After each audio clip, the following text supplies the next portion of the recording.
pessoal, tudo bem? Desejo que vocês estejam bem.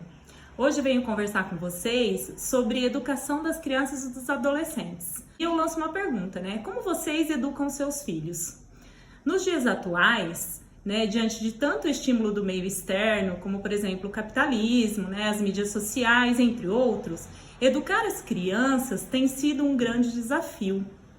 Muitos pais trabalham e precisam deixar as crianças e adolescentes em creches, escolas, na casa dos avós, em atividades de contraturno, serviços de convivência, ou até na casa de algum conhecido.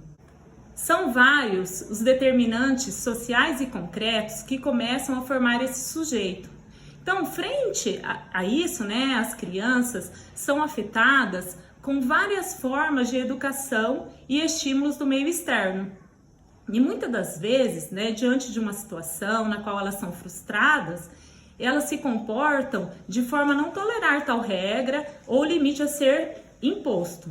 Lembremos que eles são sujeitos em formação, sempre um vir a ser.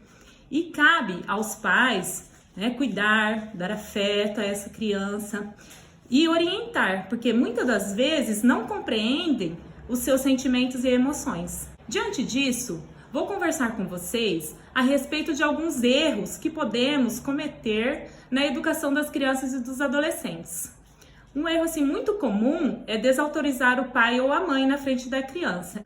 Por exemplo, a criança quer tomar um sorvete antes do almoço e a mãe fala que não, e o pai fala, não, pode tomar, só hoje vai tomar o sorvete, Isso pode fazer uma confusão na cabeça da criança, Ele entenderá que o limite imposto por um dos pais não é verdadeiro. E essa ideia pode dificultar que a criança obedeça e cumpra as regras.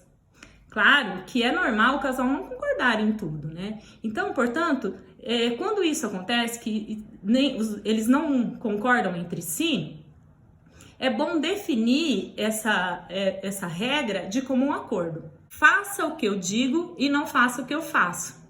Os pais são a referência do filho. As brincadeiras de imitação começam desde bebê, com a criança tentando fazer as mesmas caras dos pais, os mesmos sons. Então, conforme a criança cresce, ela passa a questionar quando não pode ser igual a eles. Os pais é o exemplo muito mais forte dos filhos. Hábitos como não fumar, comer verduras e legumes, dormir cedo, controle do uso de aparelhos eletrônicos, podem fazer com que a criança entenda, desde cedo, a importância de levar a um estilo de vida mais saudável. Outro erro é ceder aos desejos da criança. É verdade que há momentos em que ela irá se expressar de uma forma a não concordar com algumas regras e limites. As crianças, elas não compreendem o mundo como os adultos. Elas não sabem quais são os reais riscos ou consequências frente a algumas escolhas. Cabe aos pais avaliarem e não simplesmente ceder aos desejos delas. E permitir que o filho fique no comando. Ou seja, ele irá achar que pode conseguir tudo o que quer na hora que quiser. As crianças, elas desafiam e buscam o limite o tempo todo. Mas sem esse limite, pode haver insegurança, pois não fica claro o que é certo ou errado diante de situações da vida. O melhor a fazer é dizer para ela que determinados comportamentos não irão adiantar, sempre com muito diálogo.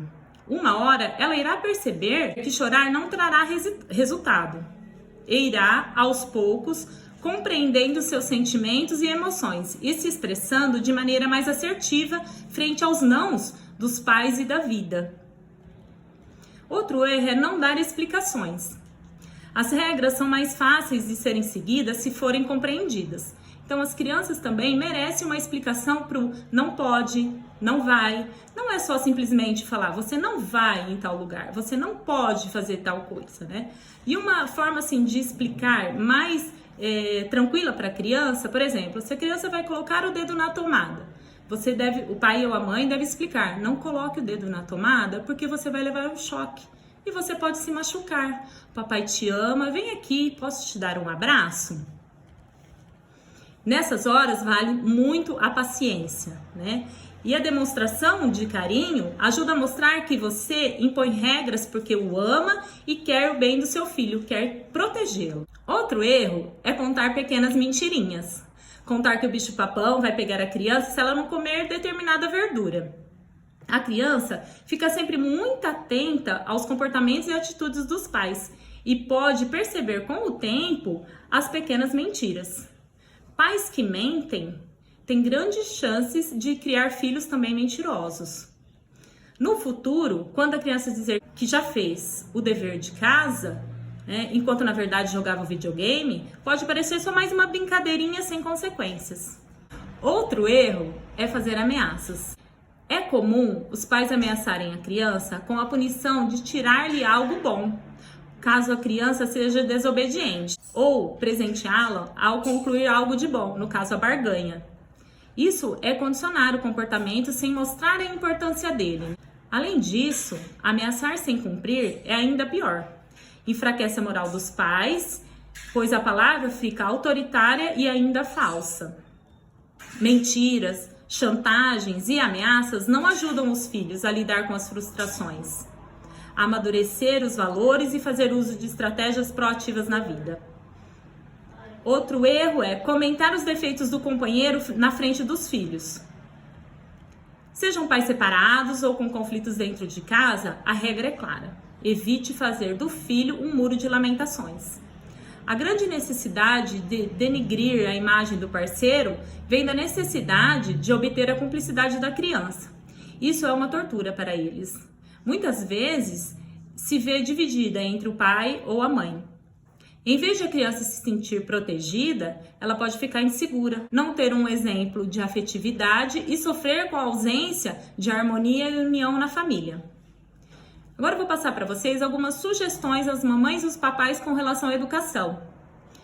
Crie regras de conduta dentro de casa. Por exemplo, horário para as refeições, todos junto à mesa, organização do quarto, hora para chegar em casa, delimitar um tempo de uso dos aparelhos eletrônicos, no máximo 1 hora por dia, rotina e responsabilidade com tarefas escolares. Procure conhecer os amigos dos seus filhos e também os pais desses amigos. Convide-os para frequentar a sua casa. Observe como seu filho se comporta na presença desses amigos, sem que ele perceba que está sendo observado. Cultive o hábito do diálogo e do afeto. Não queira ser um simples amigo de seu filho. Exerça a autoridade de pai e mãe. Os filhos precisam saber que existem regras na sociedade que os precedem, e os pais são as pessoas ideais para explicar regras e limites no espaço privado e público. Reserve um tempo para sair e se divertir com seus filhos. Cultive valores como ética, cidadania, respeito, disciplina e gratidão. Evite perder a confiança de seus filhos, não minta e sempre que errar, admita o erro. Não tenha medo de dizer não quando necessário. Reforce comportamentos positivos e dê a seus filhos responsabilidade de acordo com sua idade. Vocês acham interessante que as crianças ou adolescentes contribuam com as tarefas domésticas? Alguns estudos apontam que contribuir com os deveres domésticos criam na criança ou no adolescente um senso de responsabilidade, autonomia, concentração, coordenação, sentido de ordem e respeito. Para que isso aconteça, é necessário que ambos os pais permitam uma exploração segura e orientem de maneira firme e gentil. Quais as tarefas domésticas indicadas para cada faixa etária? De 2 a 3 anos, guardar os brinquedos, jogar a própria fralda no lixo. De 4 a 5 anos, arrumar a cama, tirar o pó, regar as plantas, guardar as roupas. De 6 a 8 anos, lavar louças, varrer, pôr e tirar a mesa, guardar compras, tirar o lixo da mesa. 9 a 11 anos, preparar lanches rápidos, limpar móveis, trocar a roupa de cama, cuidar de animal de estimação, guardar a louça, fazer a lista do supermercado. De 12 a 14 anos, limpar os banheiros, pôr roupa no varal, passar pano no chão, cuidar das plantas, fazer compras rápidas, cuidar de irmãos mais novos. Detalhe, meninos e meninas devem participar das tarefas igualmente. Assim, eles aprendem que todos têm as mesmas responsabilidades dentro de casa e, certamente, vão crescer muito mais autônomos, respeitando a igualdade de gênero. As atividades domésticas não podem interferir no lazer e também nas atividades escolares. É na educação dos filhos que se revelam as virtudes dos pais. Essa frase é de Coelho Neto. Obrigada pela atenção, até o próximo vídeo.